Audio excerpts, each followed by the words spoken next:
Where do you see AI going in the next 2 to 3 years? AI in general can do prospecting, it can do initial document review, it can even ingest title documents, credit reports, all these kinds of things. So On it. I've been in call center sales for 20 years. And, initially I was a little bit like, well, shoot, is AI coming for my job? Hey everyone, today we have Sundance from Nada joining us. Nada is one of the leading players in the home equity space, and I'm really excited to have Sundance on this call. Hey Sundance, how's it going? I'm glad to be here. This is amazing. I'm so stoked to, share some screen time with you and talk about business. No, I mean, the good thing is like you already do podcasts, so you're used to it. I'm still learning, so please help me through this. So we'll first get to the questions about Nada and what you guys do, and obviously, like if there's some sensitive thing I've asked, you can always say that we're gonna skip it. But yeah. So Sundance, you want to tell us a bit about Nada and what you do at Nada? Absolutely. Not as a startup, originally founded in 2018. So it's kind of a long in the tooth startup, given that now it's 2026. It feels funny sometimes to tell people that we're still starting up. One of these days, we'll be an overnight success. It hasn't Right. happened yet, but we're getting pretty close. Yeah. We're a platform that brings together homeowners and investors.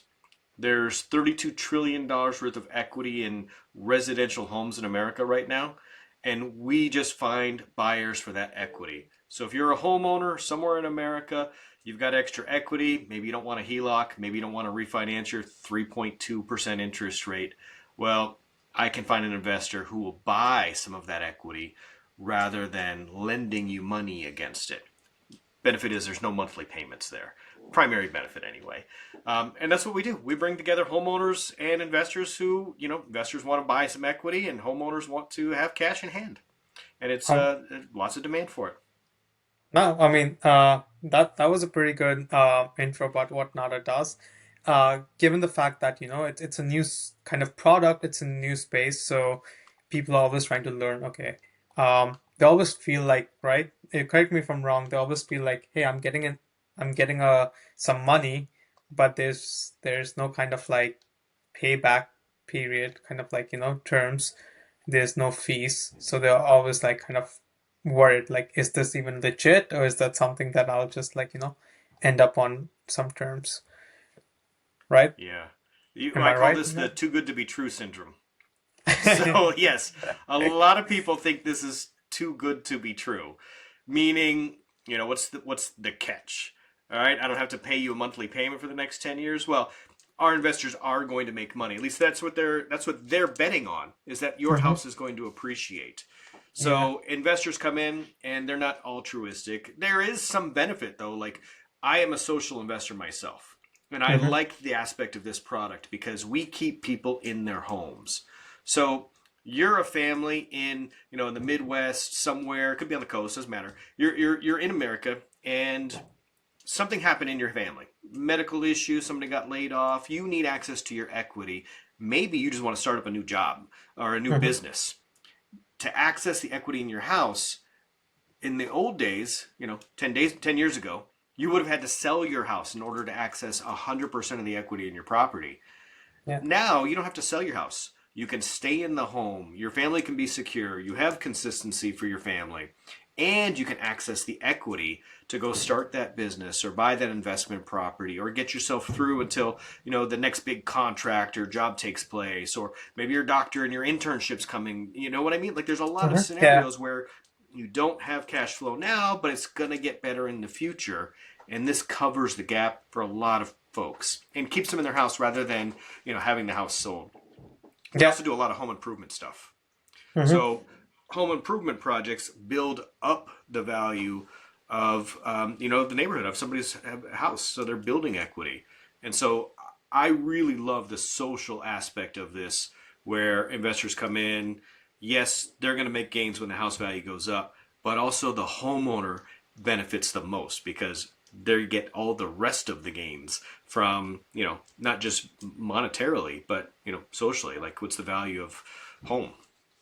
Yeah, no, I mean, that's a very big kind of like thing, right? Because um, beyond the financial crisis, the housing market crisis, a lot of people are worried that they might lose their homes, and it's one of the biggest investment you make in your life is the house. So it's great that Nada is in a position that where it can make money as a company, but then can also do social good for everyone of its customers, and on the other side, like an investor, because it looks like it's a Yeah, marketplace, right? So let's dive into like what you do for Nada. You want to shed a bit more light about your title, what you do day to day? sure. My official title is head of revenue, but in, startup world, titles don't mean a lot. It's really whatever needs to get done. So Yeah, I literally have changed, the toilet handles in the bathroom. what's I that? have, like the thing stopped flushing, so somebody had to change the mechanism in there. I Hmm. have, washed all the dishes. I have, helped folks, sweep and clean up and hang things on the wall. And I painted the lines in the parking lot.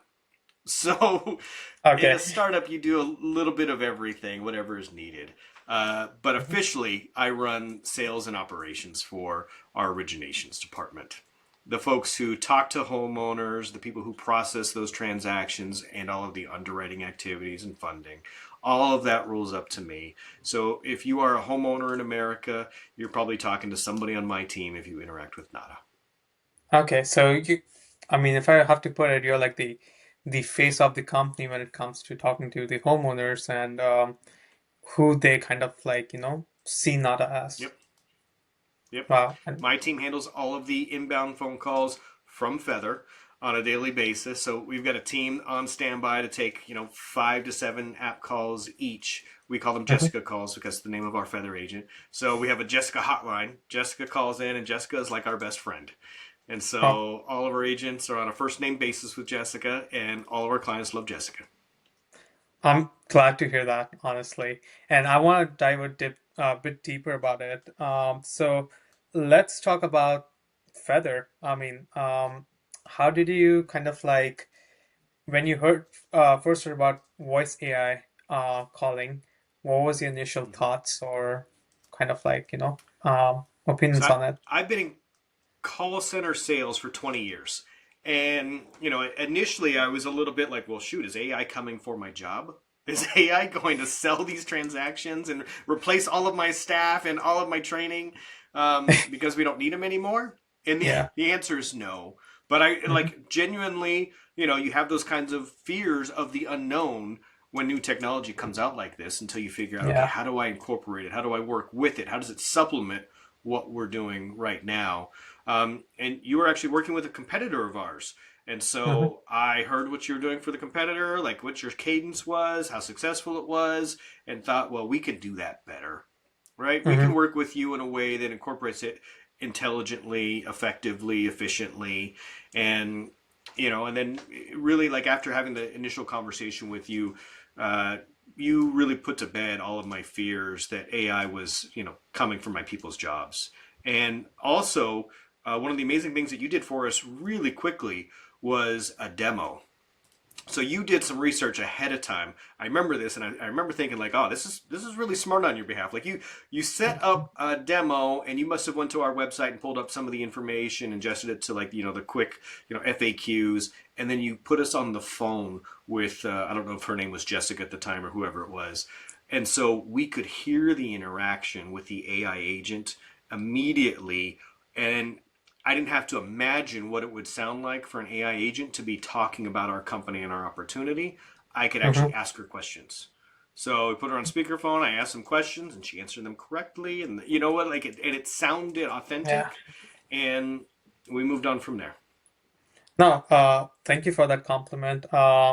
Yeah, I mean, I think I think you guys were one of the fastest kind of like deals with our company as well, and I partly feel like because you already knew what you guys wanted. You were like, hey, we have these many people that we have to call. Um, we know what we want to talk about. We have a short, sweet script. And yeah, you guys were kind of like decisive about it. So a part I would say is in the success of Feather working for Nada is also because you guys had your things in place for it to be success. So no, I think I want to give you the credit as well, as much as I want to give us the credit.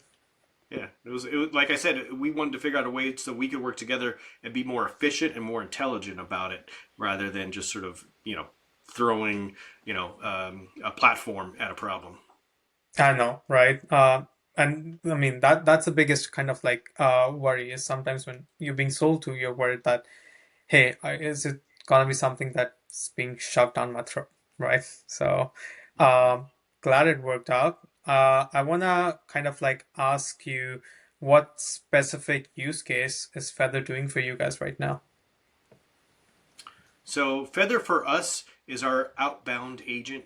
After somebody comes to the site and enters in all of the information and check marks the box that says, yes, I want to learn more, and I agree to have you outreach to me, including an AI agent, so that we have permission to call them. And then we get, yesterday I think we had 170 leads or something like that come in. Day before 112, 112. Mhm. We over 100 leads come in on a daily basis sent to the Feather agent. And Jessica calls rain or shine 3 times a day, 2 times the next day, one time the following day, through specific hours. Yeah. And she never gets tired, never wavers. Occasionally, people get mad at her, and she always has the best attitude and never gets call reluctance. Hmm. And it's been great. Mindset for my team has improved dramatically because Really? they don't have to do in the business we used to call it smile and dial, right? So I used to have to tell people smile and dial, you're in a 2 hour call block, and in the Yeah. 2 hour call block maybe they make 40 dials, and it's very repetitive. Maybe they get somebody on the line, maybe they don't.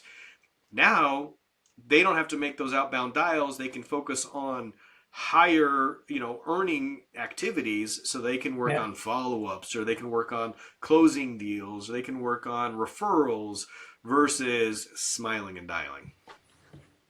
That's a term I've heard a lot, smile and dad. Uh, Yeah. I mean, I cannot see Jessica, but I'm sure she's smiling and dialing right now, for sure. Yeah. Uh, Yeah. yeah, so I think so that's going with your use case. What are some of the results that you've seen with Feather and Jessica in terms of like operational efficiencies or direct revenue? Yeah. So we have a very small team. In fact, we will close about 100 transactions this month, with 22 total employees and only 7 really in sales. And that's, originators and processors, and, Wow. one kind of a post close specialist. That's it. We have competitors doing that same volume, or previously had done that volume with staff of, 35 to 40 people. So we're doing what they did, but with half the staff, because we can focus on what matters: live clients. So a salesperson, their highest and best use case of time Hmm. is talking to somebody. Salespeople, licensed agents, all of our folks are licensed. They're it's not time well spent, crafting a follow up email, or making 45 dials.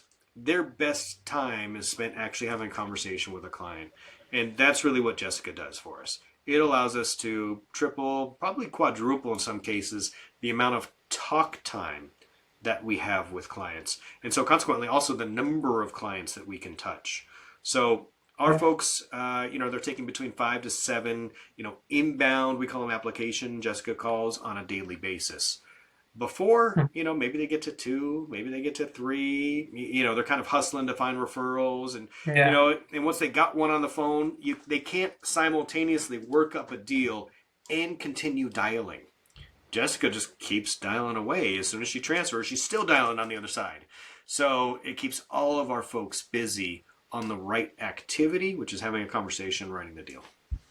Yeah, for sure. I mean, um, that's one of the great things that we have seen with the industry as well is that there's the scale is crazy. You can have Jessica being talking to 10 people at the same time, or do it 100 Yeah. people at the same time. So uh, that's tech, and it can really work well if it's working. Um, I will give you let's talk about just a yeah. quick number. So, just to Hmm. put that in perspective, so we closed a Yeah. little over $2 million Hmm. in October, I think, maybe just under $2 million in October. It's Hmm. January 2026 now, and we're going to close $10 million. So we 5x'd our business in 4 months. Wow. That's Yeah, that's pretty good. What is and that like? no new 25%? hires. Right? I literally Oh, like we just really? brought in a new hire, but they haven't even closed any deals yet. So that's just Oh, the same people we started with in October, but their production has you know gone from 5x. $2 million to $10 million, 5x. Yeah, Wow. Within like what, like November, December, like 3 months, give or take? 3 months. Yeah, it takes our deals about 30 days to process. So all of that had happened by middle of December. December. Wow. Yeah. That's really cool as like an organization as well. I mean, clearly shows like whatever you guys are doing, you're doing something right, right? Because 5x growth is it's pretty good within like 4 months. So I'm hoping like next time we chat, it's like 25 million or 50 something million. like that. Yeah. 50. I mean, yeah, you gotta shoot for higher for sure. Hmm. But let's. I mean, since you're talking about the growth, let's talk about like you guys and your initiatives. So with AI kind of like coming in, what are some of the other things you're seeing that you want to experiment with AI? It doesn't have to be just with like voice AI, just AI initiatives in general.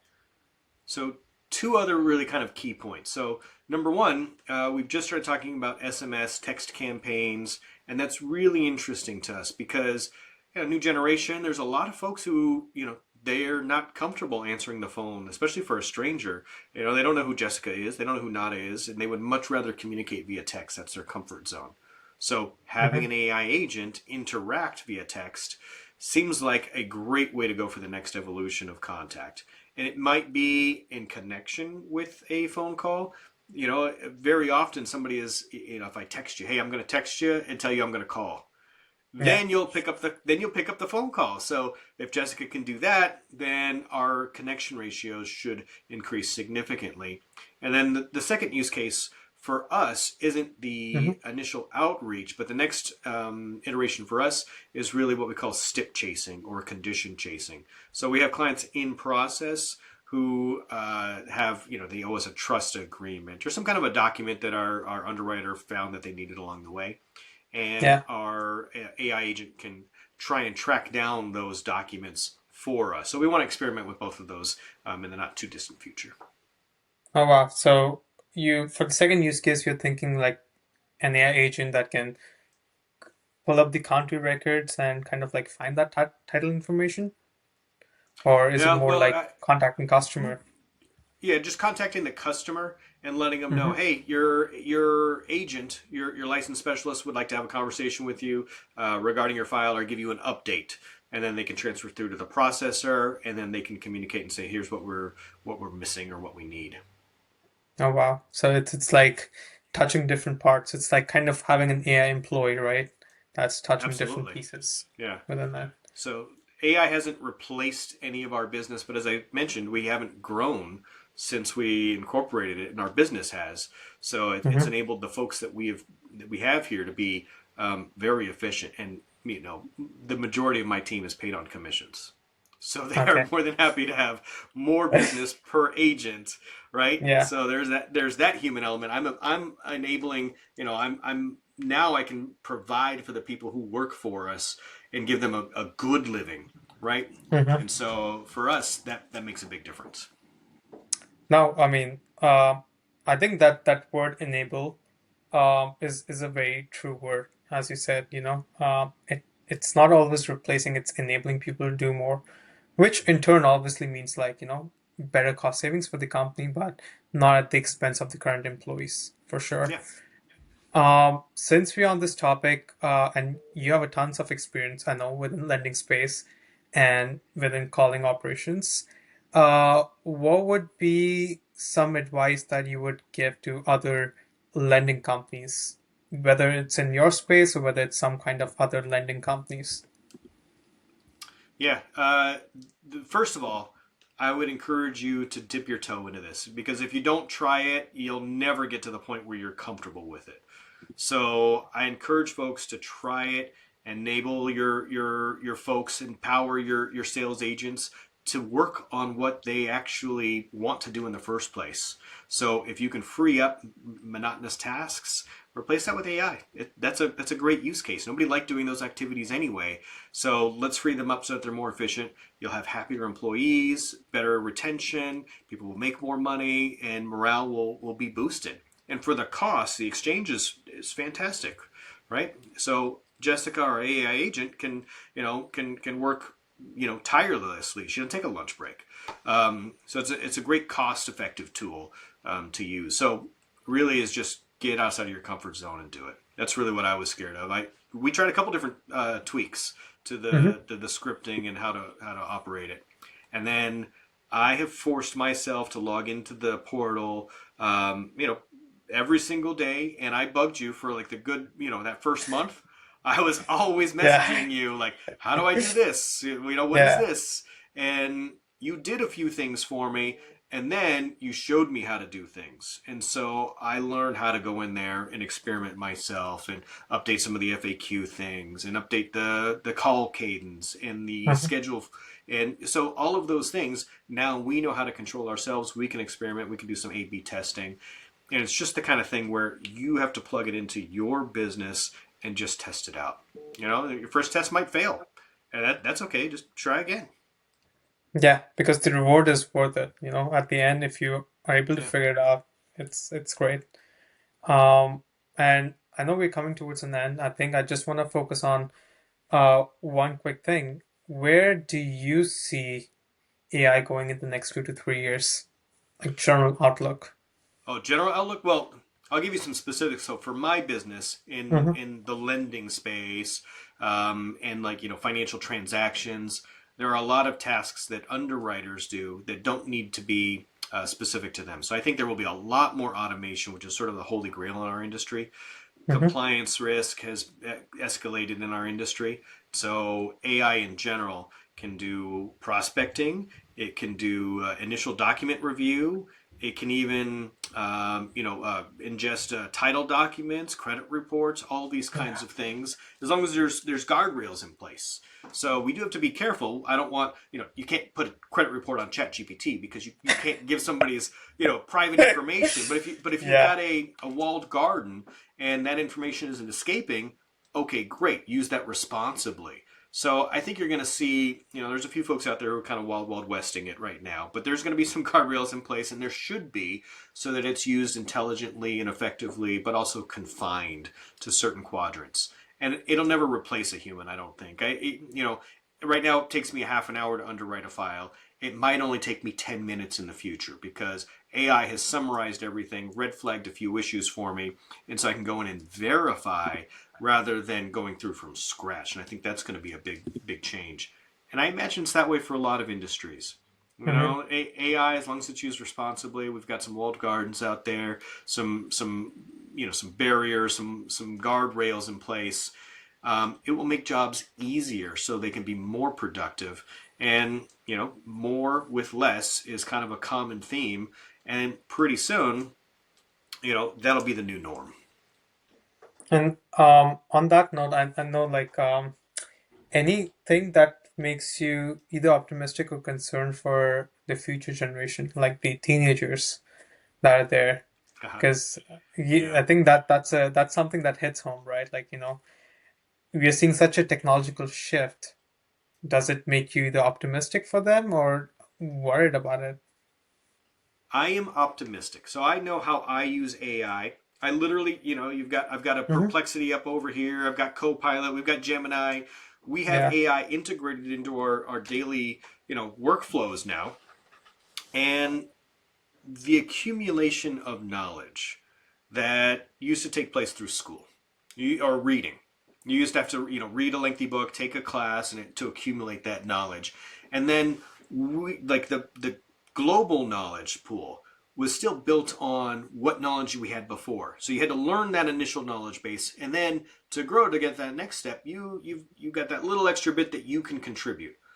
Well, Mm-hmm. now we can get this no global knowledge pool filled up much faster than we used to. So for me, it's the education piece. Like, can I get knowledge at my fingertips? You bet. I can learn anything I want to in, a 5 paragraph essay instantly, Yeah. with instant follow up questions from, you know, effectively a professional. Mm-hmm. So I can get that knowledge pool and then build on top of that with my own knowledge and experience, life experience. And so Yeah. I am optimistic. And I see my kids, I've got 4 kids, I've got, my 17, 14-year old, especially those two will use AI to get a knowledge base and then supplement it with their own experience or their own ideas. But they get to that point where they're contributing their own and growing faster, and that's what I'm excited about. Um, I do worry that there are people who lean on AI and never get past that point of what they learned. They just regurgitate it as if it was their own instead of adding to it. So there are some philosophies and how to use AI, in my opinion, that make more sense than others. No, for sure. I think I mean, I'm just gonna add this snippet. It's like I think a generation above ours, they were used to like finding information through books and, spending time getting it. Our generation was more like it's available online, you can just Google it. And Mm-hmm. now it's like, you don't even need Yeah. to read through something. It's presented to you the way you want to present it. I can explain like a cosmic event to a 5-year-old the way the 5-year-old would understand. So Yeah. I think it's pretty amazing. Sounds good, Sundance. I know we've talked a lot about Nada, Feather, what you guys are doing. Um, well, thank you so much for joining this.